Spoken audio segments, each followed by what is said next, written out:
We are live now. Oh my God, we're live. I hope people actually join and don't be shy. Last time I had a good bit of people join. Cool. But Invite my wife to join. we're telling your followers that you started an Instagram live. Oh, people are joining. Hey, y'all.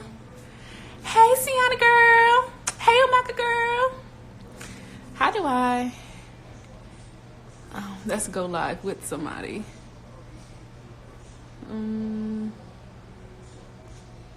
Hey, y'all. Hey. I don't know how to invite Tanya. Well, maybe you can just go live with me, and then I'll just not have the phone sticking up. Can you join it? I think so. Maybe. Yeah, go to Instagram and join it. This is Crystle, y'all. My girl, Hey, Crystle. Okay. Let's see what I can do. We're both trying to figure out how to work Instagram Live. This is my second one. And oh, girl, I can only report you. Report. Oh no, I can go live with you.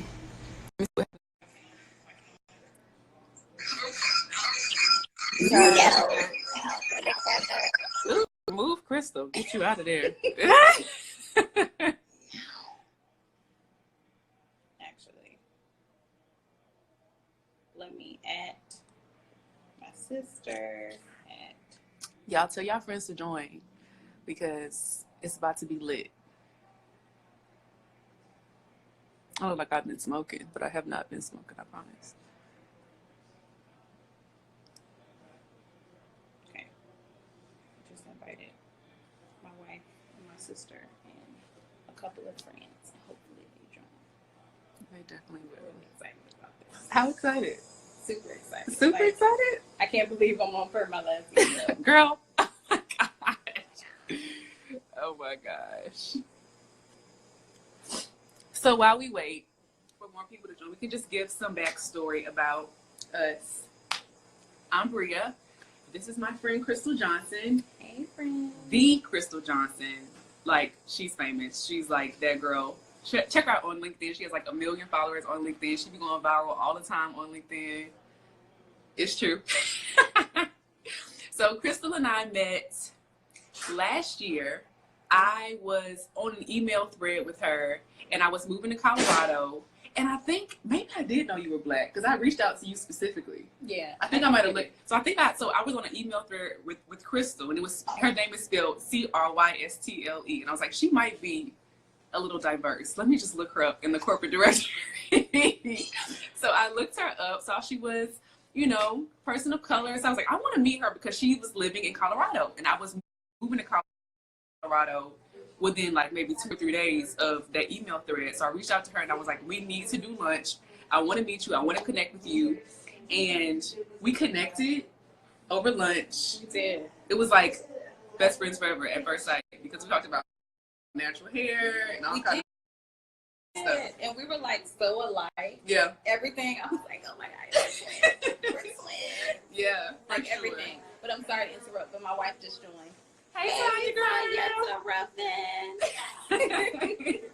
Hey, Tanya girl. Make sure y'all ask questions and comment and stuff too. We're open to anything. We're just doing our thing. But yeah, so we met in Colorado, connected instantly, hung out a bunch of times. And Crystle has been such an inspiring person in my life.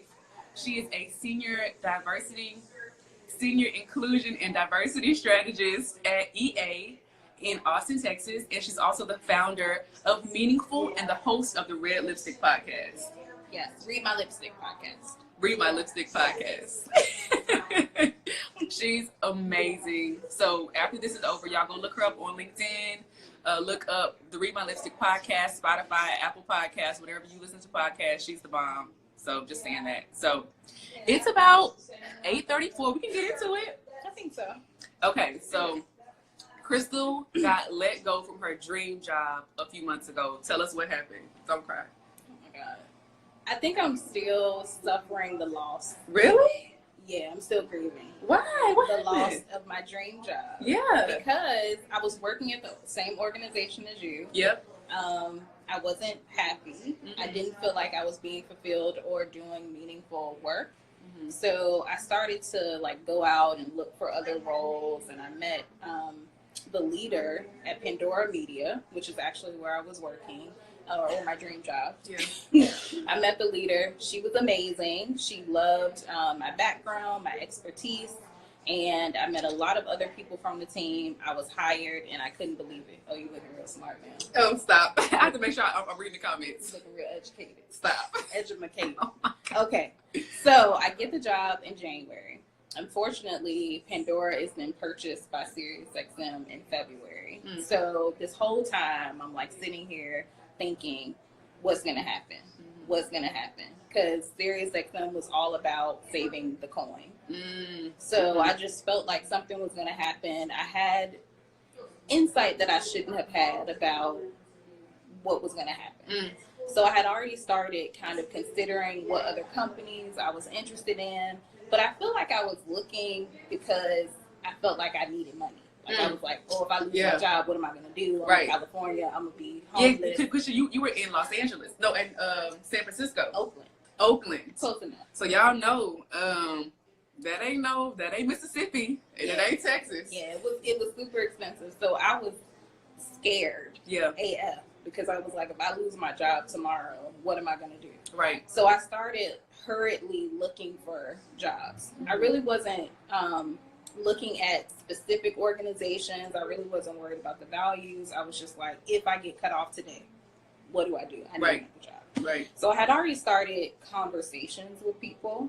And then on May 1st, I went into work. I got called into a meeting. No. And it was so weird because even though I knew it was coming, when it happened, I literally just started. No, you cried. Crying. Crystle. Yes, girl. It was so bad. It was so horrible. I was like snotting and everything. Crystle! Like, cry. Oh my God. It was terrible. So then I left. I was actually told I could stay until the end of the week, but I had built so many strong relationships with people there that I knew I would be crying the whole time. Right. So I left that day, left my laptop, like told the people that I could goodbye, and then I left. That same day? That same day. Oh, wow. And funny story is that right after work, I had an interview. Stop. That same day. So even though I was depressed, I was stressed, I was crying, I was upset, I still had to pull it together to have this interview. And for the rest of that day, I had a pity party. Yeah. So I was just like, oh my God, I lost my job. What the heck am I going to do? But that next morning, my wife can attest to it. I was up applying for jobs, figuring out what it was that I was going to do next. And I decided that I wanted to focus on a couple of things. So I wanted to focus on organizations that were committed to the work that I do in the inclusion and diversity space. Okay. That they really understood the value of diversity and unique perspectives. Right. I also wanted to stay in tech because I feel like tech is held accountable and held to a higher standard when it comes to inclusion and diversity, especially when it comes to the Congressional Black Caucus, because they don't play. They do not play at all. They don't play. So I was like, okay, these are the things that I need. I need to be in a place where I love the culture, that they care about their people, and it's not just about the bottom line. So that's kind of how I launched my job search. Tanya said she hit the ground running, full speed. I was out. I had to make sure I could take care of my family. Right, for real. So how long were you in the role from, like, I guess, start to finish? So I was there from January to May. So man, like 5 months. Yeah, not even 5 months. Yeah. Dang. Yeah, it was insane. Yeah. What made you consider it your dream job? Like, what about it were you like drawn to? That is a really great question. So I think because I knew that I asked all the right questions.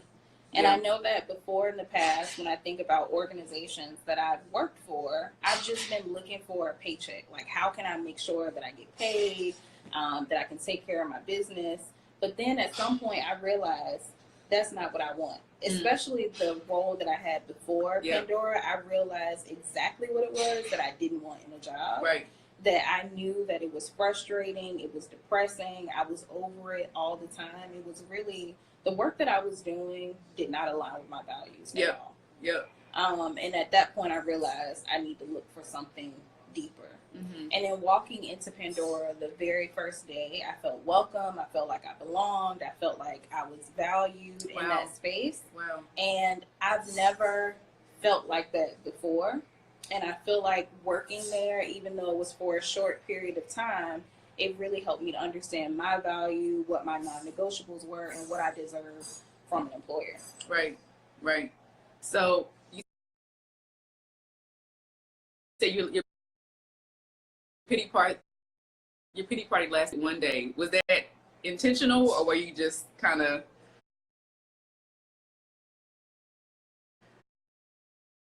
over it after the one day, or did you like say, I'm only giving myself 12 hours, after this I'm getting back to it? Yeah, so it was intentional. It was intentional. So as you know, I have the My Lipstick podcast. Yeah. I had a guest named Tiffany who came on. I listened to that one. Yes, So good. she talked to me about this book that she had read, and it was like, Don't Cry Past Tuesday. And even though this was like later in the week, I had more time to have a pity party. I was just like, okay, I got to pick myself up.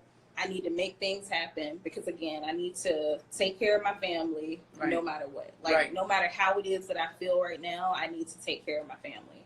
And at that point, I just buried it all. Yeah. I think. So now, like I was saying, I feel like I'm still grieving that loss. I might need some therapy. How do you feel like you're still, like, what does it show up as? How does it manifest, that grief?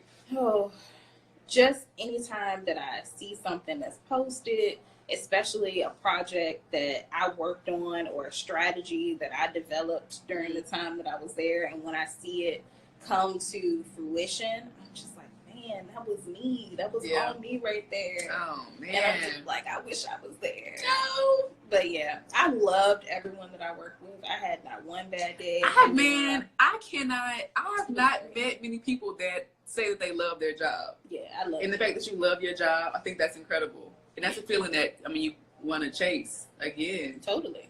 Okay, so let's talk about that chasing period of trying to find a new dream job. Yeah. What was your strategy on that first day after your pity party was done? What did you say, this is what I'm going to do?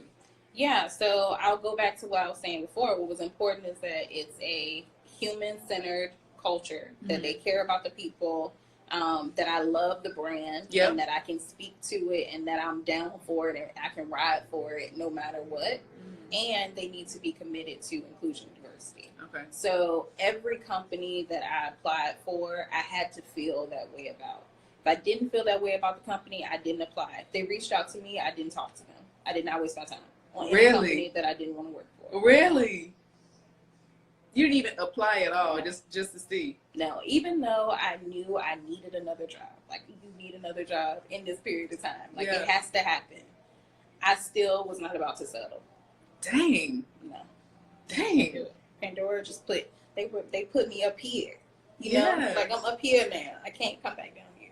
Okay, so, okay, not settling. You know what you want. Yeah. I feel like the job search is more than just applying on LinkedIn. What was that job search like for you? How did you find those companies? So that's a great question. So actually what happened in my job search is that there's this guy that I know in Georgia, in Atlanta. He is the brandpreneur. And I actually had a photo shoot with him the year before. It was my brand day, so to speak. And I had been talking to him about the possibility of me losing my role and being laid off. And he like continued to encourage me. He's like, you'll be fine, don't worry. So when I called him the day that I was laid off, he was like, fuck, how can I help? Oh, no. What can I do? Like, I don't know. I'm so embarrassed. I just got laid off from my job. And I was like, hey, I think I want to use this hashtag hire Crystle Johnson. And he was like, don't do that. It just seems That's what he said? Yeah, he was like, it seems desperate. Don't do that. I was like, okay. And I listened to him because I respect him. Yeah. Girl, I wake up the next morning and he had pulled together this video from my brand day of me talking about like my history, my backstory, during a time where I was still working for the company that you work for. Yeah. Okay, Siri, you're not talking Siri, to girl, You're not talking to rude. You're not talking to Siri is rude.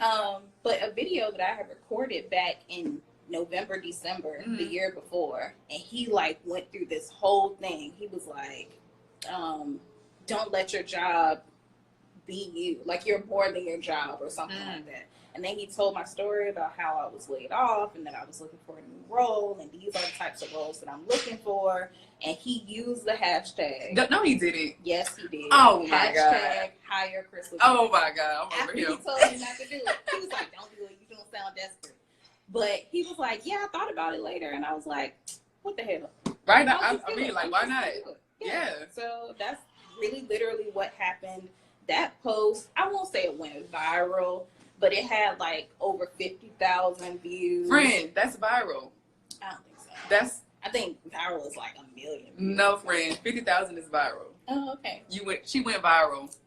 On LinkedIn. Which is even more impressive. It ain't Twitter. It ain't no ratchet stuff. It's professional. Yeah. So there were so many people that reached out to me, and they were just like, how can I help you? Like, what kind of roles are you looking for? Can I see your resume? Send it over to me. Can I give you a referral? Like, there were just so many people who showed this outpouring of support. Man. And I reposted the video, or I actually did my own post and connected to the video. And just kind of was very vulnerable about what had just happened. Yeah. And how I was trying So to this was like day 2? Yeah. Literally day 2. Yeah. Oh. Yeah. So then I did that, and then even more people started to pour in. And I think it's because I'm very active on LinkedIn. Extremely active. A lot of people saw me as credible already. And I think that by me being so vulnerable about the situation, they just wanted to help me. And I think that shows a lot about if you are selfless, if you support other people and you aren't trying to support them for coin, like you're trying to help them just because you want to uplift them, that people will return that favor. I even had a situation where there was a person who reached out to me when I was at Pandora, and they were looking for a software engineering role. I talked to him, I helped him with his resume, I referred him to a role at Pandora, and he was working at LinkedIn, and he actually reached out to me and said, I can refer you to this role. Like, he actually reached back out to say, I can help you, I want to help you, how you help me. Oh my gosh. It was amazing. Like, those connections, genuine connections. Genuine connections in that community. People always say, like, it's not about what you know, it's about who you know. You think that's accurate? Yeah. Yes. I think I told you that. Girl, baby. I don't know. Probably. That sounds about right. So that community really helped you to propel forward. And so the Hire Crystle Johnson hashtag was in full effect. Did your current role, did the EA reach out to you based on the hashtag? Do you know? I'm actually not sure. So EA, Electronic Arts, is a gaming company, and we inspire the world to play. Slight plug. So the gaming industry, I think, historically has been very toxic. And when I saw the role posted, I just said, no, I don't want to work in gaming. Like, that's not my thing. So a recruiter reached out to me, but I don't know how. I don't know how he connected. But he was so excited about working there that he got me excited about working there. And I was like, oh, okay. Like, this sounds cool. I like the way this is going. Yeah. So I had a few conversations, and my interview process actually went off really quickly because I already had another offer. I had a couple of other offers, and they were like, we got to get you in here. So it was almost like this battle between companies. They was fighting, girl. Oh, that's my dream. But no, what if I give you this? What about this? And I was They was just throwing stuff, huh? Yeah. And then I had to just make a decision. And what was great is that it was a hard decision. Yeah. Because I was already really picky about who I was going to talk to. So within 30 days, I had multiple offers. From day one of you getting laid off till 30 days, you had multiple offers. Wow. Yeah. And these were all not rinky-dink offers, like substantial, credible, I would work for any of these companies offers. Yeah, they were credible tech companies. Seattle, San Francisco, Austin. Of course, that's what You are that girl. Side note, my friend Amaka said that you definitely went viral. 50K is viral. Oh, hey, girl. Thank you. And Tanya said that she fought for EA, I guess. Is she a gamer?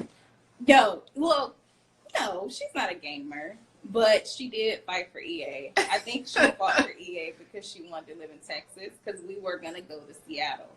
So another thing that happened is that before I got the offer from EA, I had already decided on the offer. So I accepted the offer in Seattle. And her and I had gone to Seattle to like check it out because they flew us back out. They were like, hey, we want to let you see the area. We were like, okay, exciting. So they took us to brunch. And on our way back from brunch, they offered me the job in the car. And I was like, oh my God, this is so exciting.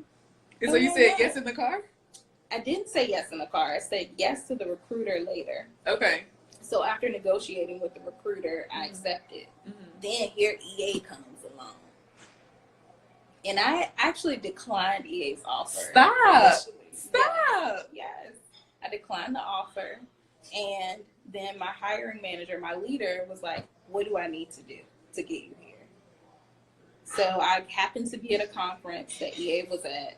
So I had an opportunity to meet the team, talk to them, get to know them, understand what they were working on. And then I made the decision to backpedal on the other offer and accept the EA offer, which was also really hard.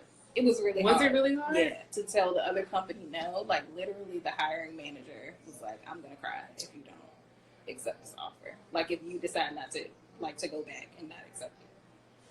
And I just felt so bad. Didn't I, boo?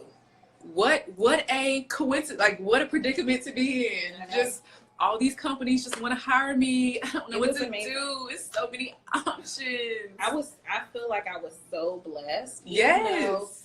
I loved Pandora. I still love Pandora today. If somebody was like, Crystle, come back, I would be like, maybe. Like, hard maybe. It was just a blessing. Even being laid off and having an opportunity to just figure it out. Oh, shoot. Great. I did not mean to do that. Uh-oh. My bad. I was trying to wave to people on on the live. People are joining. So, do you consider your current job, is it another dream job? Yeah, I would absolutely say that. I think the top 3 things I was looking for: a brand that I can stand up for, that I can ride for no matter what, commitment to inclusion and diversity, and then just people focus. Yeah. Definitely got all of those things. I love the fact that I was able to choose where I live. Yeah. Because they really wanted me to be in Orlando. I preferred Austin, and they were like, okay, that's fine. When you were sought after, they let you do whatever you want to do. Yeah, literally. Being wanted. They were like, okay, that's fine. Wow. And then just being on a team of so many people.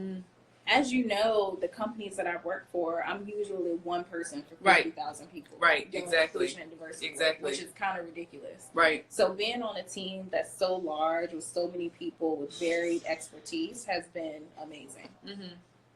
So can we backpedal a little bit? I want to hear more about kind of your mind frame going through this process. Like, did getting laid off affect your self-confidence? Did you feel like, well, maybe I'm not, what I thought I was, or like, did you have imposter syndrome during that time? It should have affected my self-esteem. But it didn't? But it didn't. And I think the reason why it didn't is because I had insight before. Like, I already knew what was coming. I had already been assured that it wasn't my work ethic. It wasn't anything that I had done. I couldn't have done anything differently other than be compensated less. Yeah. So, I mean, with companies, when they're merging with one another, when they have to do some acquisition restructuring, and your pay is at a certain level or compensation is at a certain level, and they're like, okay, we need to cut this amount. Who's going to go first is going to be the person that makes the most. So if that's all that it was, I couldn't do anything else. It didn't affect my self-esteem, but it did hurt. And like I said, I'm still grieving that loss. I'm so sorry that you are hurting. I hate to see you hurt, friend. I'm so hurt. Oh, no. So when it comes to people who are maybe going through this similar type of situation, you mentioned that initially you were like, I just need a job. I just need a check. I just need a check. But then you kind of transitioned into, no, I'm looking for something specific. Mm-hmm. What did that transition look like? Or how did you turn from, I just need money to, I want a good job. I want my dream job. I want a good fit. Well, I think for me, it was the experience at Pandora. Yeah. Because I got to know what amazing could look like. I've worked at so many companies that have had mediocre experiences that I felt like, oh, this is what, this is just a job. This is just companies. That's just how it is. Mm-hmm. And I thought that was all that existed. Right. Because no one else that I knew had any amazing experiences. Just like you said, I'm the first person you've ever talked to who's like, oh, I love my job. Right. That's not common. Yeah, I feel like because I had that experience to experience Pandora in that way where it was just an incredible company, that I knew that I deserved better, that I couldn't go back. But I think that if I hadn't experienced it, it would be harder. But I think that if I knew someone who shared with me, hey, there's more out there for you. You can do better. Like, workplaces are actually like this and not like this.